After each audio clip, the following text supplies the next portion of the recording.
Hey, it's Marie Forleo, and you are watching Marie TV, the place to be to create a business and life you love. Now, if you're tired of feeling overstressed and overstretched and overcommitted, but you don't know a way out, today's episode is for you.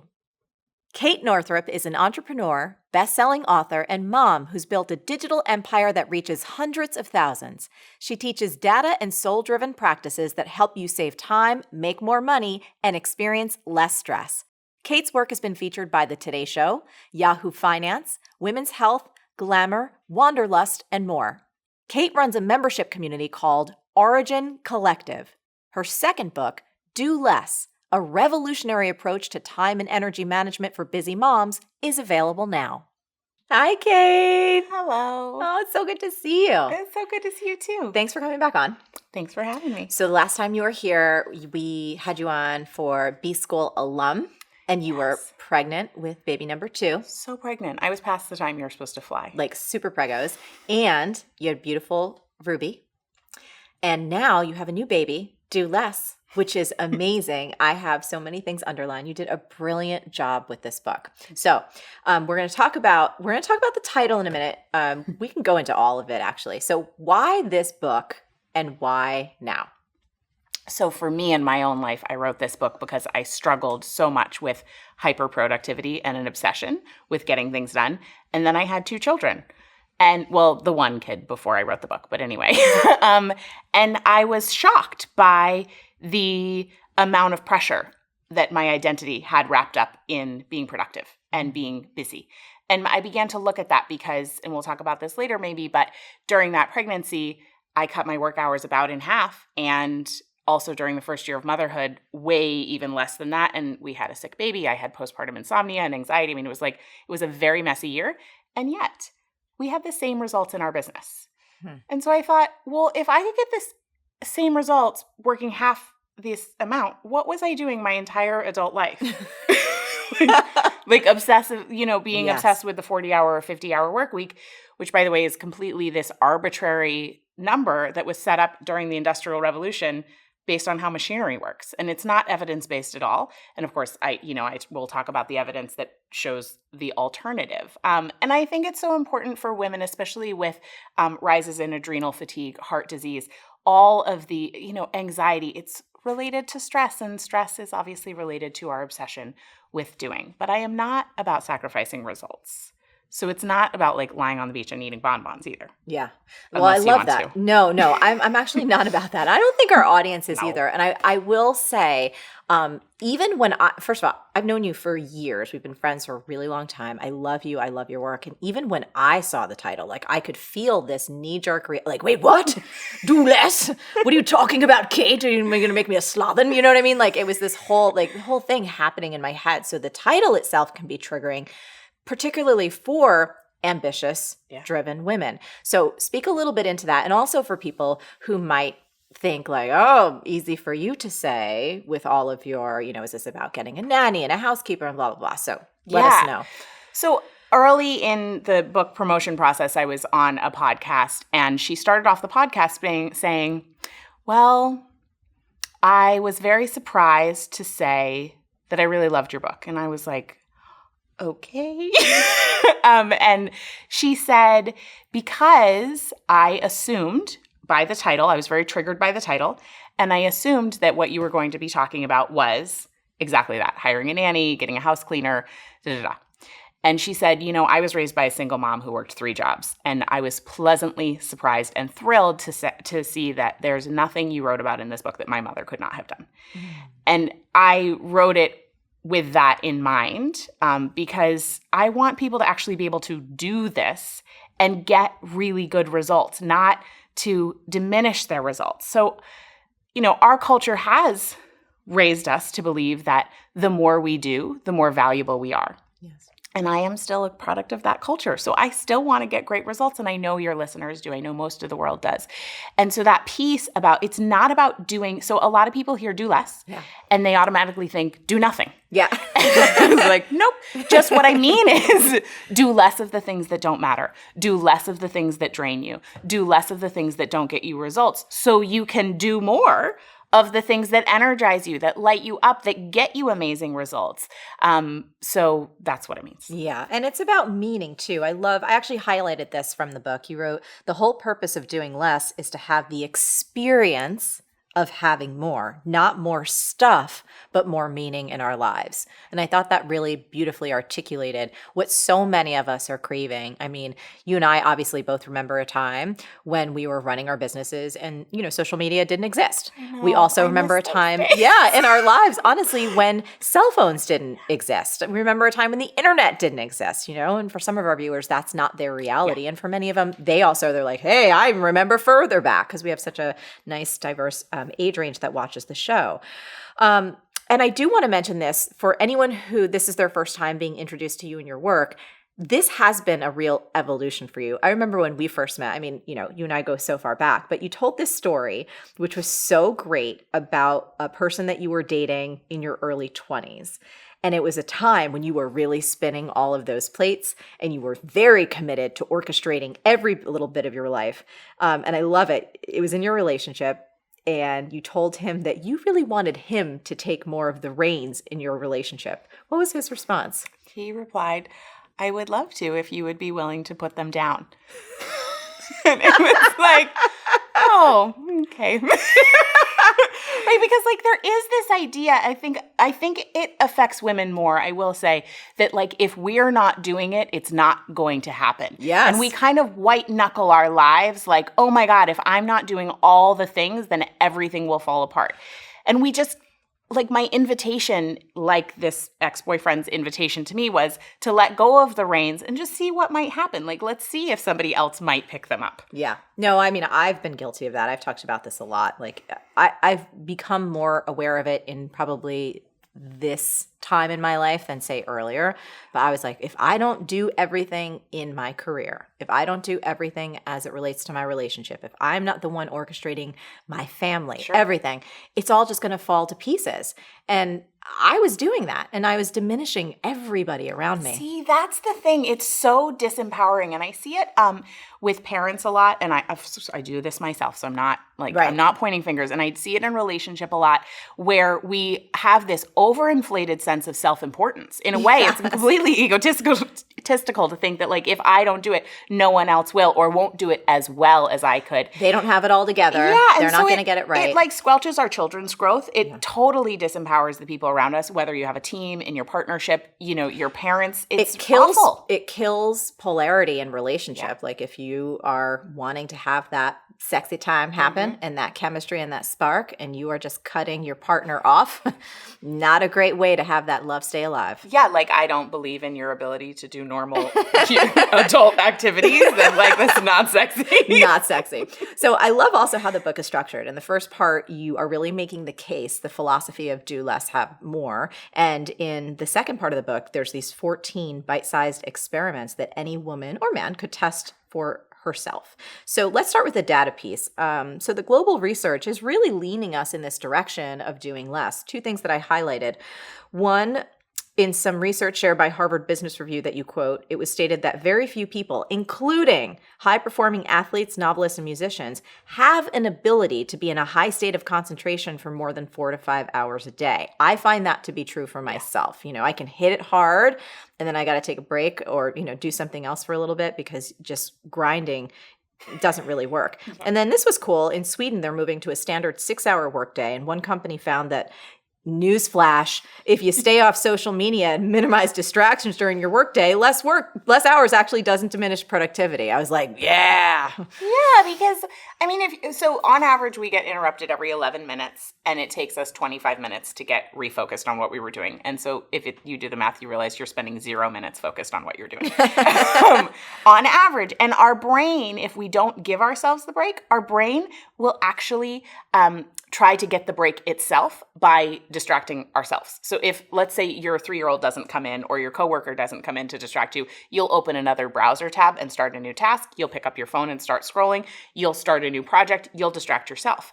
And so the advice, the experiment is, what would happen if you actually took a break at the first sign of fatigue and then came back? And of course, the data shows that you're way more productive and you get more done in less time. So then you do have more time to do whatever, I don't know, meditate or So lie on the ground. I around. don't know what you want to do, exercise. Yeah, whatever you want to do. Or be like Kate and I and take a salsa class together, which is what we did the last time. We were like, rather than meeting for lunch, let's just go dance, which is what we did. It was the best. It was really good. So the do less filter, I love this. You say, ask yourself in any area of your life, is there a way I could get the desired result here with fewer action steps or fewer elements or in less time? Curious, concrete example from how this has played out in your own life. Yeah, so in our company, we were spending some energy and time making these beautifully designed social media graphics. So it required our designer. I had to write the copy. Then the designer did it. Then I had to approve them. Then there was this whole communication process that proceeded. Then they got scheduled. It was a whole thing, right? They were gorgeous. I mean, amazing. And we were tracking for analytics and also list growth. And they just weren't performing. So we realized that's a lot of steps for getting no result on what we're wanting. And now I just take random pictures wherever on my phone and we use those for social and they get so much more traction and it takes me 15 seconds as opposed to all the steps and all the money and all the time we were doing before. I think this is such an important conversation because what I've observed that happens now, and I've noticed it in myself and I try really hard to catch it before I go too far down the rabbit hole, is there is a trend. Or there's something new that bubbles up, or people are starting to use a new platform. And then you have that little voice in your head that goes, oh, I should be doing that too. Am I going to be left behind if I don't do that too? And I'm going to go. And then you get into this kind of rat race. And I feel like that's where many of us are spending too much of our time without actually pressing the pause button, stepping back and say, A, do I even care about this? Right. B, is it getting any results? Like, why am I doing it? And what I feel like is so genius about your book is at every corner, you're asking us to slow down, pause, and ask really intelligent, wise questions to get ourselves back on track. Yeah, exactly. Because if we are trying to do 6 new initiatives or 6 new strategies at the same time, just because everyone else is doing them and we saw a webinar or an Instagram ad or whatever, I don't care what the strategies are. They could be completely brilliant, but you're cannibalizing on the things you were doing before that were working, and then nothing will work because your energy is like the fine mist setting on your hose as opposed to the power wash setting. Yes. So I think about the hose all the time and really wanting to be that way. And I also want to just say that I wrote this book because I am very easily distracted and very easily enthused. So I get so excited about new things all the time. And so I wrote this because for other people like me who have a tendency to go wide instead of go deep. Yeah. And I just want to hold our toes to the fire because with the depth comes so much more success and more importantly, so much more fulfillment. I mean, for me, simplify to amplify is I live my life by that. And the same thing, I have to remind myself of it often because ideas they're like bunnies, popping out of my brain all the time. I got to corral this thing down. So it's wise. Talking about what really matters, tell us the story of you going to your annual direct sales convention. I thought that was kind of brilliant. And this goes into the theme of really being rooted in knowing what matters to you. And it's going to be different for me, for you, for everyone. It's so important. So I was at this annual convention that I had been going to every year since I was 18. So it was kind of like a family reunion in a way. And I remember this feeling so distinctly. My husband and I had worked in our business. We had grown it. It had been a beautiful year. And yet and our life was awesome. It was really working. And I would say I was really happy. And yet I sat there during this awards ceremony, with the people crossing the stage and the highlighting the success, which was beautiful. I was thrilled for them. But I had this internal feeling of I should have done more. What's wrong with me? I'm a failure. I should be up there. I should whatever. And every single year I would walk away from that conference feeling like I kind of sucked and I should have done more. And then I got really clear on wait a second, if I were to take the 30,000 foot view and look at my life and look at my business, I'm freaking proud of what I'm doing. And it just turns out that for the people who were doing that and focused on it, that was what mattered to them this year. But if I'm really clear, being a top earner in my direct selling company is it's not close to the top of the list of things that matter to me.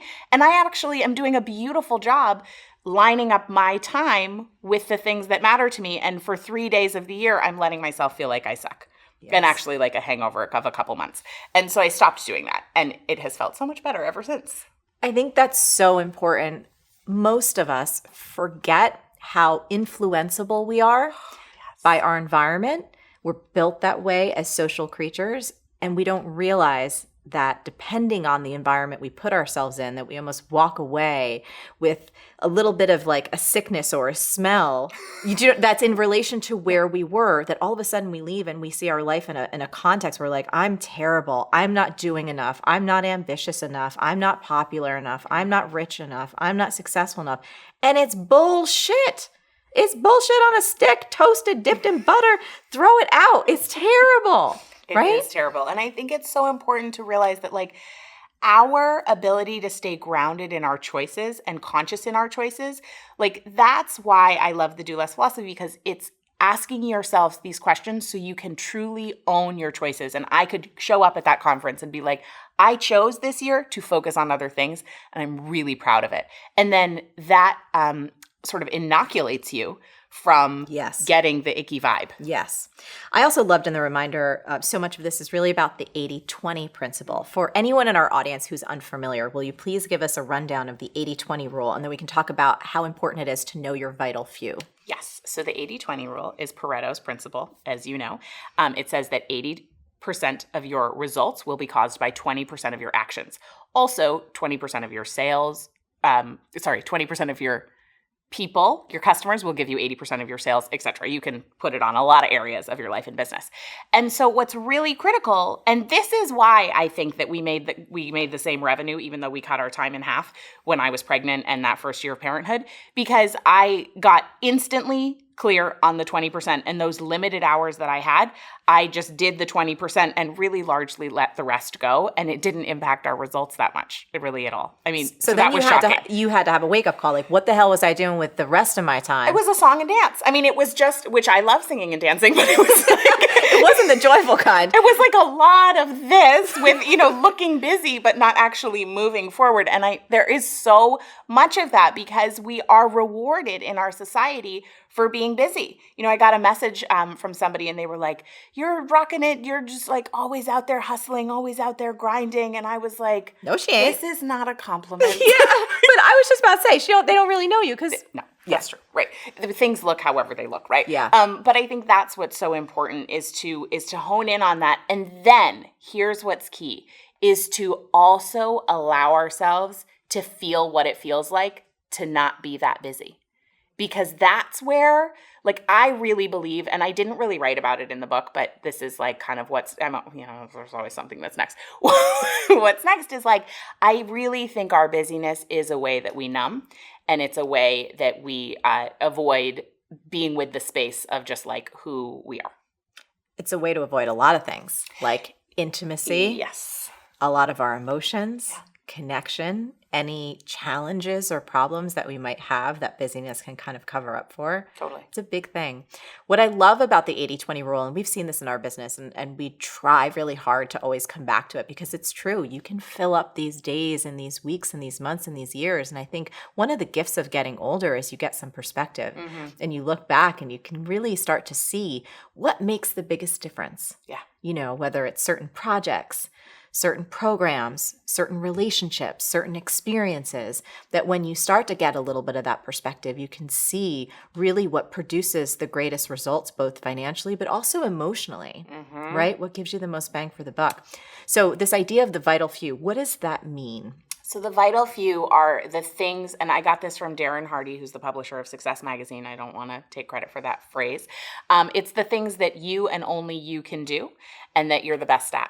Other people call it, like Gay Hendricks calls it your zone of genius. There's a lot of different ways to talk about it. Yes. And for me, I really did the analysis on my business and I saw, for me, it's creating content, but it's also connecting with people. And up until the point when I really did the analysis to say, well, I need my list of what is the 20%, I had felt really guilty for the amount of time I spent in my 20s specifically meeting people. Like, I literally think I spent a decade meeting people. Yeah. And it turns out, while I was doing it because it was fun, it turns out it was incredible for my business. And I was able to let go of really a decade worth of guilt of thinking I was wasting my time, because I realized that many of those relationships have led to incredible things in business, but also obviously incredible fulfillment. Yeah. And so just because you're enjoying the thing doesn't mean it's not a valuable use of your time, because there's also this thing in our culture that like things have to be hard in order to be valuable. Yes. Right? And so sometimes your vital few actually will feel really joyful. Yeah. Like yesterday we were shooting Marie TV episodes. I'll show you after we're off camera.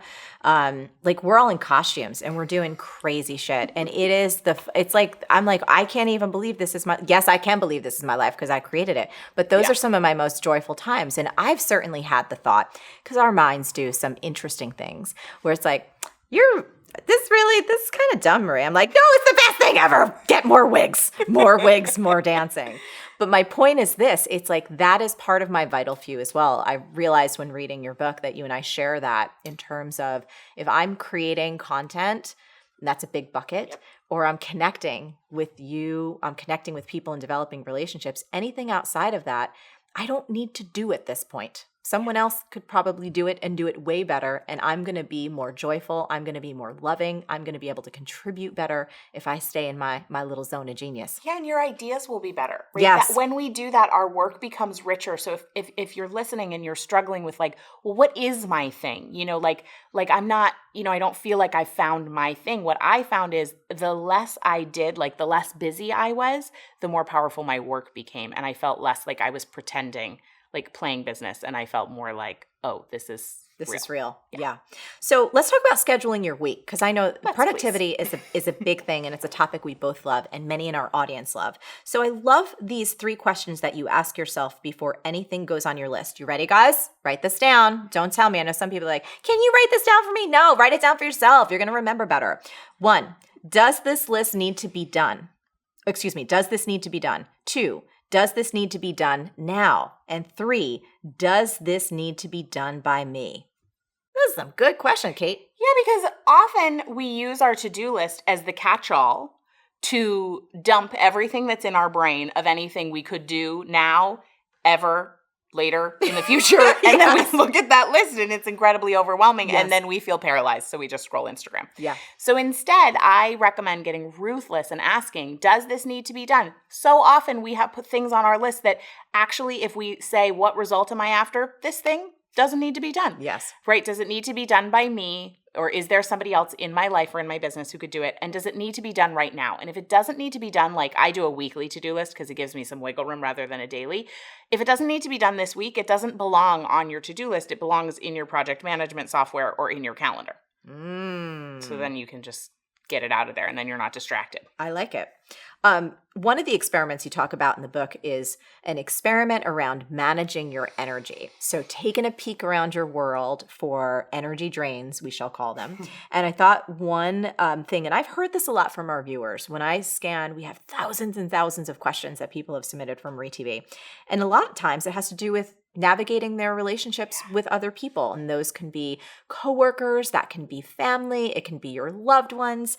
So can you share the story about the friend that you had who you love her and she was fun and vivacious, but she also came with a lot of drama? Yes. So I would notice that when we would hang out, a lot of the time, the conversation ended up turning towards the drama that she was having. And then I would find myself being in the role of trying to fix it, which of course is like my own issue. But what I decided is one day I would just like see what would happen with the dynamic. So she was sharing a story that was going on and I listened and I said, wow, that sounds like a lot. What do you think you're going to do about that? And it instantly changed the dynamic where she was like, I just like tossed the hot potato back to her. And she was like, oh, this is my potato. And then it really honestly forever changed the dynamic of our friendship. And we could go back to the fun instead of tossing the drama back and forth. That's amazing. So for anyone listening, who have people in their life, let's say family, friends, coworkers, who obviously there's some folks where the relationship is complete, right? And that's wonderful. And sometimes we move on. But other times it's like, well, I can't move on. Right. They're blood. They're in my life for a long time.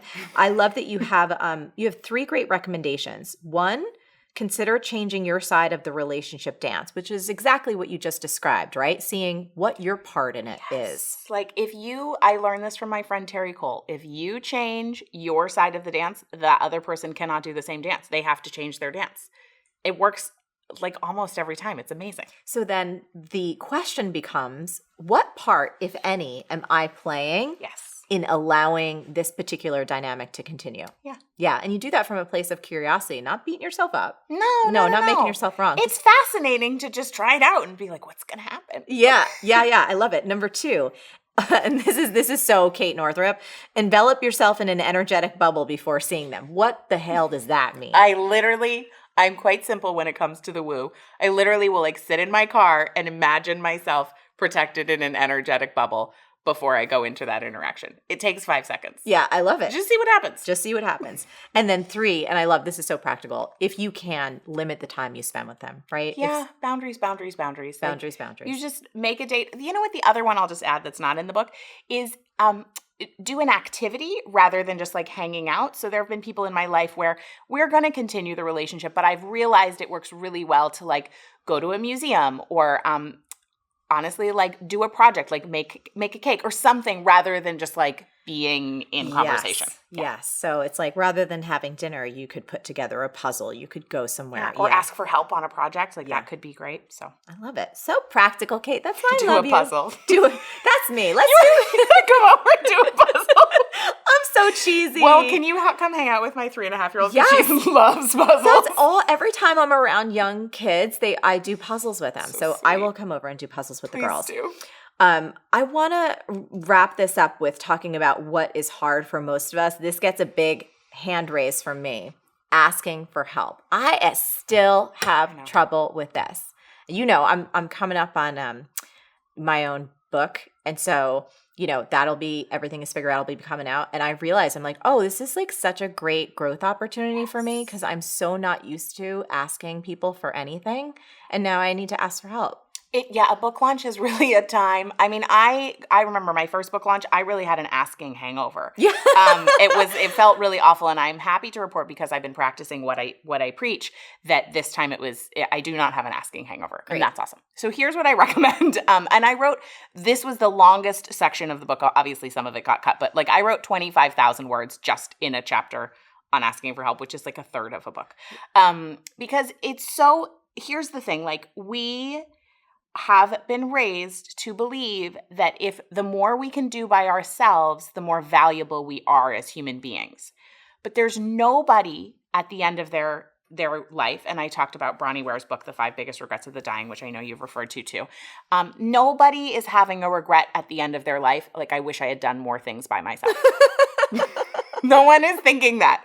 And here's what I found. Like, becoming a mom forced me to ask for help in ways I never would have before, because the well-being of my child depended on it. Yes. And I recommend asking for help early. So asking before you think you're going to need help. Like, not like if you think you're going to need help next week, ask now, not when you need the help, because it's very hard to help somebody who is in the middle of a crisis needing help in that minute, because there's like more drama. Now, obviously, if it's a real crisis, of course you can help, but like daily stuff of like, oh, I forgot to ask my mom to pick up the kids at daycare and now it's too late and now she's at a hair appointment, or whatever. Yeah. And then asking often, because I believe that we do better, we really do better in villages. And I literally live on a cul-de-sac in a community, in a neighborhood where like we can see in our neighbors' windows and everyone hangs out under the streetlight at night. And you chose that, though. I chose that. You used to be here in New York City. I did. Yeah. And that was a different kind of village. Yeah. But it's taught me, like, when my husband was really sick this past fall, for a while, it really took us down. Like, my neighbors would come over and do my dishes and like serve me and my girls dinner. I mean, it was just like incredible, because we are better when we're interconnected. So sometimes you need the help and sometimes I need the help. And the more we're willing to ask, the more then we can be available the next time when somebody else needs it. So it's not about always receiving the help. It's also about replenishing ourselves, because there is this give and take, and you will need and I will need and you will need and I will need. Yeah. And then the last thing is to ask for help kindly, because when we ask early before we need it, then we're not in crisis. When we ask often, we've strengthened the muscle and we get good at it. And then it allows us to ask kindly. And it is so much easier. I think about in my marriage, when I'm cranky and I'm way past needing help, I am not easy to help and no one wants to help me because I'm awful. But if I ask early and often, then it's really easy to ask kindly, where I can be like, hey, babe, next week I've got this thing. Can you get the girls at daycare? And whatever, what have you. And so, yeah, sure, no problem, because you are being lovely right now. Yeah. No, it's really true. It's a muscle that I think so many of us need to strengthen. Like every day. Yeah. But with little things. It could be, asking somebody to open the door for you. It doesn't have to be like, oh, can you overhaul my whole business or something? Yeah, no, and I really loved what you shared too, because it's also about, you start that cycle and people will then ask you for help and you can contribute to them. Yeah. And it feels really good. It does feel really good. That feeling of connection. Really does. We both know the stats about this, and most people feel it intuitively. They feel it in their hearts about, loneliness is on the rise. People feel so socially isolated. And this is a simple but unexpected way to combat some of that. Yeah. To reach out. I sometimes feel guilty, depending on what's happening in my life. And I, if I'm here in New York or whatever, I'm like, oh, I don't know if I can, is there anyone around? Like if Josh is away and I'm working on something, I'm like, I don't know if there's anyone I could ask, right? But you know what? Here's the thing. And I think a lot of people who watch your show are probably similar in terms of high achieving. They seem like they've got it all together, right? And I mean that as a compliment of you. And so here, it's like such a delightful thing. If you were to call me up and ask me for help on something when you have in the past, I'm like, oh my God, how lovely is that? Yeah. Because to help somebody who also really does have their stuff together is, it's such a compliment. Yeah. It's really actually a gift to other people in our lives. Yeah. No, it is. It's really beautiful. Can we wrap up by having you read? I loved this last part of the book. Would you mind? I know reading on camera is sometimes like, pressure, but these are your words. I can do it. And they're lovely. Okay. Let the amount you've moved your body this week be enough. Let the effort you put into that project be enough. Let the amount of time you spent really truly being with your kids be enough. Let the amount of sex you're having be enough. Let the love you have to give be enough. The world doesn't need you busy. The world needs you here. And it's enough. Thank you. Thank you, lady. Great job. For anyone, if you don't have it, please go get Do Less. You are going to love it. So many fun experiments to try so that there is more joy and more love and more you to experience in the world. Thank you, Kate. Thank you. Now, Kate and I would love to hear from you. So I'm curious, we talked about a lot of things today. What's the biggest insight that you're taking away? And most important, how can you turn that insight into action starting right now? Leave a comment below and let us know. As always, the best conversations happen over at marieforleo.com, so get your butt over there and leave a comment now. While you're there, be sure to subscribe to our email list and become an MF Insider. You'll get instant access to an audio training I created called How to Get Anything You Want. It's really good. You'll also get some exclusive content, some special giveaways, and some updates from me that I don't share anywhere else. Stay on your game and keep going for your dreams, because the world really does need that special gift that only you have. Thank you so much for watching, and I'll catch you next time on Marie TV. Hey, you having trouble bringing your dreams to life? Well, guess what? The problem isn't you. It's not that you're not hardworking or intelligent or deserving. It's that you haven't yet installed the one key belief that will change it all. Everything is figureoutable. It's my new book and it launches September 10th, and you can order it now at everythingisfigureoutable.com. You really match your painting. Thank you. Which is such a nice thing. That's good. That book was not getting out without a fight. That is really funny.